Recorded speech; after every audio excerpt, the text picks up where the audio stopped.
യാത്രകളിൽ മഴ. മഴക്കാലം കേരനാടിനെ ആപാദചൂഡം മാറ്റുരയ്ക്കുകയാണ്.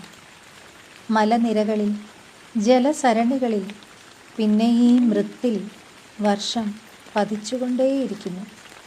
ഓരോ രാവിലും മേൽക്കൂരകളിൽ തബലയുടെ ചടുലതാളങ്ങൾ വായിക്കുമ്പോൾ പ്രപഞ്ചമെന്ന കലാക്ഷേത്രം നമ്മോട് പറയുന്നത് എന്തായിരിക്കും? പര്യാപ്തമായ അഭ്യസനങ്ങളും ചുവടുവയ്പ്പുകളും ഇനിയും തുടരണമെന്നാകും. വൃക്ഷശാഖകളും മനുഷ്യനാഡികളും കാറ്റിനാൽ ആവൃതമാകുന്നു. പൂർവാന്നത്തിലും അപരാന്നത്തിലും ഇടവമഴ അത്ഭുതങ്ങൾ പരക്കുന്നു.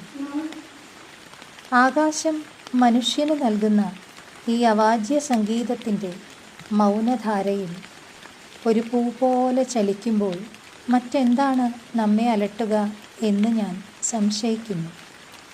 ഇനിയും കാത്തു നിൽക്കുന്ന സമയം തൊട്ടരികിൽ വരുന്നുണ്ടല്ലോ. നിശബ്ദമായ ചില പാതകൾ ഇടുങ്ങിയ ഗഹ്വരങ്ങളെ മറികടന്ന് നീണ്ടുപോകുന്നതും കാണാം. വെള്ളിച്ചേലുള്ള ഉറവുകളും കാണാം. ഇക്കാലത്തെ യാത്രകളിൽ ഏതൊക്കെയോ വഴികളിലൂടെ വാഹനം മുന്നോട്ട് സഞ്ചരിക്കുമ്പോൾ നീയല്ലേ എൻ്റെ മുൻപിലും പിൻപിലും തുണ പോന്നത്. അമൃതവൃഷ്ടി, നിന്നെയല്ലേ ഞാൻ തേടിയിട്ടുണ്ടാവുക. അമൃതവൃഷ്ടി, നിന്നെയല്ലേ ഞാൻ തേടിയിട്ടുണ്ടാവുക. നന്ദി.